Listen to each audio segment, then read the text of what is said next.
the job here. He's got a big leg too, and so it's still a 4-point game. He actually hit 2 there in the space of a minute. Good toss here downfield for Bakari Grant, and the official says no. Side judge says no. Back judge Dave Hawkshaw is there.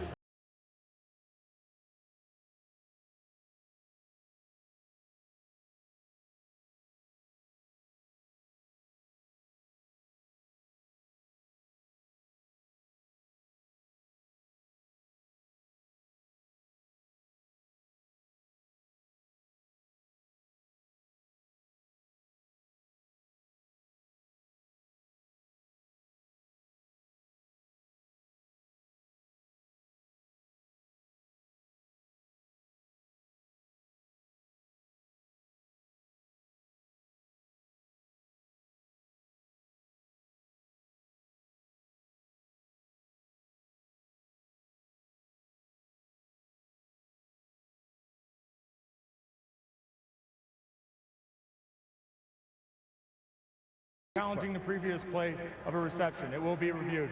The right foot towing the line. He's got the ball before the right foot touches, and because of what the initial call is, again, it looks like those toes are touching. You don't see any green between those toes and the white sideline. And without conclusive evidence, obviously, the play would not be turned over. Based on what we see, I would anticipate that this will stand as an incomplete pass.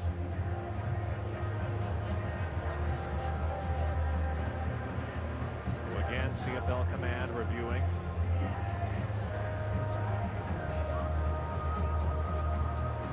Bakari Grant. Last year, almost 1,000 yards receiving for the Ticats. 4 catches last week against BC. Here's the call. After review, the ruling on the field is confirmed. It was out of bounds as he was catching the ball. He becomes second down. The only 2 unhappy people in Commonwealth Stadium.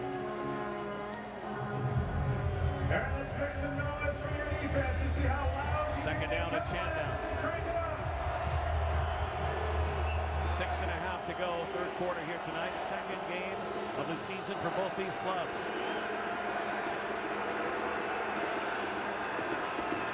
Pump and go now. Masoli going deep. He's got a man and overthrows Samuel Giguère.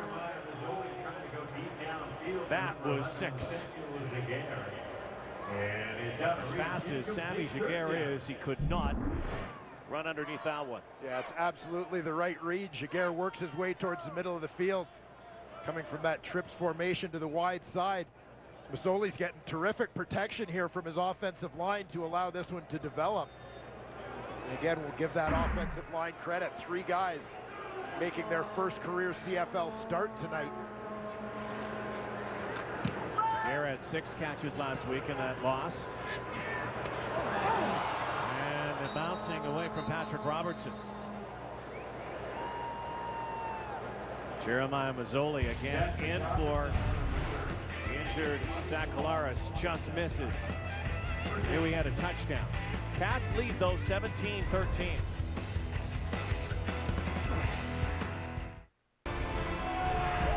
CFL Fantasy is now a reality. Go to tsn.ca/CFL Fantasy to set your roster for a chance to win a trip to the 102nd Grey Cup in Vancouver and a Joseph Abboud suit from Moores. Every pick counts. Make yours today. Youngest fan here at Commonwealth Stadium tonight. Little sleepy. Looks like me after a big meal. Yeah. Seen that look before. There was a penalty on that last punt return against Edmonton, so 10 yards back. And another long field for Mike Riley and the Eskimos. That's been a theme here tonight. Eskimos have been in the shadows of their goalposts quite a bit. Mark Beswick. You can credit kicking of Justin Medlock. That special teams unit under the direction of Jeff Reinbold doing a very good job for the Tiger Cats here. Tiger Cat team that looking for a huge bounce back here tonight after the loss in their season opener in Saskatchewan. They stayed in Regina, did not go home. And for the first time in their history, back 50 years, they played 2 road games to start a season. Great piece of deception by Mike Riley. There's the slide up near the 40. Everyone watched the play go right, and Riley went left. You're going to get that play action, and watch the reaction of the defense. The end on the right side, Arnaud Gascon-Nadon. He's pinched down to try and take away run lanes. Mike Riley's going to flow out. Knows he's broken, contained. Defenders have their backs turned, going with receivers. So Riley takes off. Nice job picking his spot. Even better job getting down to protect himself. 20-yard gain. There's that screen to Guyton. Lunges forward. Well, some of the plays that A.J. Guyton has made in this ball game look familiar. Probably looks a lot like what you've seen Andre Dury doing in Toronto over the course of the last couple of years. Steve McAdoo, of course, coming over for having worked with Scott Milanovich and Marcus Brady in Toronto. He is now the Eskimos offensive coordinator, running similar scheme. Guyton is the guy who finds himself in that hybrid receiver slash running back role, as you see Coach McAdoo up in the box.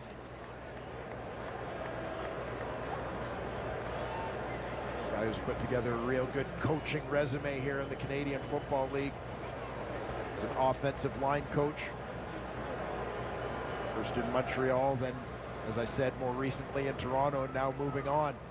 Joining Chris Jones here in Edmonton as the OC. An Eskimo team that needed spark offensively, 7th in points per game last season, and 5th overall offense. They could throw the ball, 3rd overall. Struggled running and struggled protecting their quarterback. 2nd last in giving up sacks. Did a good job tonight on Mike Riley. And the Darius Bowman can't haul in a one-handed stab.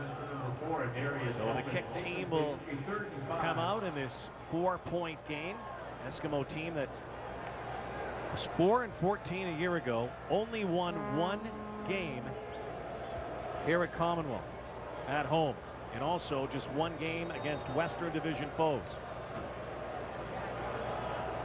Chris Jones has put a big emphasis on the need to win here at home.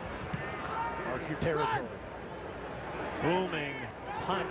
Brandon Banks back to his 15 and nowhere to go. Tug of war going on here tonight. Masoli back in his office when we come back. Welcome back to Edmonton tonight, the city of brotherly love. Yeah, it's the King brothers twice a year. These guys get to face each other. Ryan King, the Eskimos' long snapper, on the left. Younger brother Neil, the Hamilton Tiger Cats, backup DB and special teamer on the right. Both products of junior football system here in Edmonton. A couple of grads of the St. Mary's Huskies program in the CIS world. I think they had to get a few favors from some teammates tonight, friends and family. They got a big bash. Hudson's in Edmonton tonight after the game. A little reunion for the brothers who Ryan was telling us before the game had dinner last night. It was kind of quiet. Nobody was giving any intel to the other. Well, for a couple of guys for whom football has been such a huge part of their lives, but of course, nobody wants to give away any secrets, so they're trying to talk about anything other than football at dinner. Great family of football. Masoli's got running room and lots of it. Jeremiah Masoli plows his way up over the 45-yard line. And he runs the ball out to the 40. This is a guy who, again, began his CFL career in Edmonton. Got injured in his first season with the Eskimos, and then, of course, traded to the Ticats last season. Sometimes you just have the right play called at the right time. Rennie Curran, the middle linebacker, is on a blitz, B-gap blitz. Going left, Jeremiah Mazzoli's got the quarterback draw called, going A-gap right. Things mesh up perfectly for the Ticats. Oh, play action, throws over the top, and Bakari Grant's had a few issues tonight. Trying to hang on to that football. Boy, it's an interesting chess match. Violent game of chess here tonight between the Eskimos and Cats. Both quarterbacks getting out of the pocket, taking off with the football. A couple of big plays either way. We've seen injuries and penalties. Kind of a punch-counter-punch game here. Well, it certainly has been, of course, the most notable injury so far to Hamilton quarterback Zach Pilaris. Jeremiah Mazzoli shouldering the load here. Mazzoli hangs in, goes deep. Aaron Grimes almost had his second pick of the night. Mazzoli shows that strong arm. That, again, an overtoss. Well, Aaron Grimes, one of the guys who, to me, kind of typifies the revival of this Edmonton defense under Chris Jones. Not a lot of changes in personnel, but with Jones' arrival, you've got guys like Grimes, who was a part-time player last season, stepping up and playing at a higher level. Justin Medlock. Patrick Robertson. Led by 3 players at his 24-yard line. Game that has kind of a playoff feel to it here. Both teams fighting for field position. Defenses almost at mid-season form. And you get a little bit of a sense that we move a little bit closer to true parity in the CFL every year. I think that contributes to some of the emotion, some of the intensity that we're seeing even here in week 2. Riley decides to give it this time to Thomas. Fascinating story about Tyler Thomas. You kind of wonder how players get found, again, out of tiny Bacone College, undrafted. Thought maybe, you know, he would go to the Arena League or other leagues around. Didn't get a sniff really in the National Football League, but did go to some camps, and then was out of football, decides to go to a little tryout camp in Detroit for CFL teams. Paid $100. You have to pay to get in. They said, well, you know, why don't you come down to Florida, to Bradenton, Florida? That's where the Eskimos found him, and now that's where Tyler Thomas is, in the backfield with the Eskimos. It's a good investment of $100. Yeah, not bad. Tyler Thomas, guy who bounced around a little bit in college, as we see Mike Riley rushed into an incompletion there. Eric Harris, the guy who supplied the pressure here, he's going to come from depth. He comes unblocked to Riley, delivers a hit. Riley gets rid of that football, but again, if you can get pressure, it's going to impact the quarterback's accuracy. And a number of 2-and-outs on both sides. This side's trying to find a way to get some offensive momentum. Banks, special teams a story here. He does a somersault on the sideline. 43 seconds to go in the third quarter. You got to figure the Cats got to find a way to get this guy the football. And he seemed a little bit more involved early, but with Mazzoli in there, they've settled into more of a passing game. Somewhat surprising, given that Mazzoli, in his most significant appearance last season, an late October game against Montreal, threw the ball only twice and ran 10 times for 61 yards, but got free rein to let it go tonight. Well, they're on cue and picked off. Picked off.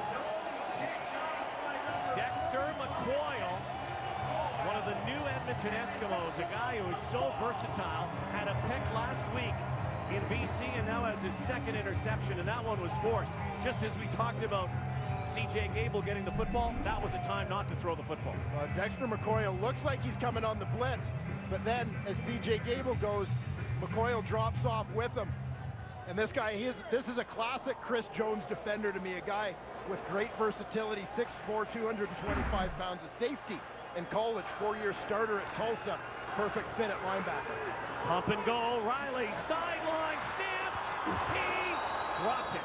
For a second, it looked like another one of those highlight reel grabs for Fred Stamps. One more play to go here in the third. I'll tell you what, Michael Coe on the corner made a fantastic recovery here. You're going to see Fred Stamps starts off, he's on the outside, starts off looking like he's going flat, and then he turns it up. Coe for a split second, looks like he's beat, but great recovery as he gets hands on and gets in that hip pocket, head around, and he very nearly picked that ball off. Great play from Coe. Riley gets hammered. The ball is loose, and the Hamilton Tiger Cats have it. Riley's taken down in the Brandon Stewart on the halfback blitz delivered the hit. And the officials Arnaud Gasconadon has the football as Mike Riley takes a shot this time. For Brandon Stewart, number 9, again, he's coming from depth. He's unblocked. He's the 7th rusher on the play. And another turnover. Final play of the third quarter, a big one for the Cats, who lead by 4. Gaining a 4-point advantage heading to the fourth quarter here. Here are all the numbers we should tell you on that last play. When Mike Riley lost the football and there was a fumble on the field, that play is under review. In the CFL this year, every turnover, fumble or interception gets reviewed by CFL command if deemed to be reviewed. Yeah, automatically reviewed. And so in this case, really the thing they're going to be looking at most closely, Rod, is whether Mike Riley's arm was moving forward in a throwing motion when the ball came loose, i.e., is it an incomplete pass or is it a fumble? The ball, again, as Riley was coming back and then he got hammered, it looked like for a second the ball was perhaps moving forward, but we'll see. Here's the call on the field. They have changed sides. Hard to say if this is going to be overturned.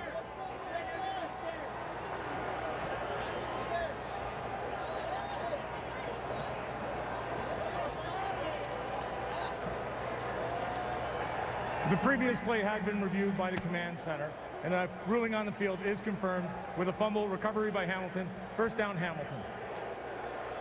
Very close. Again,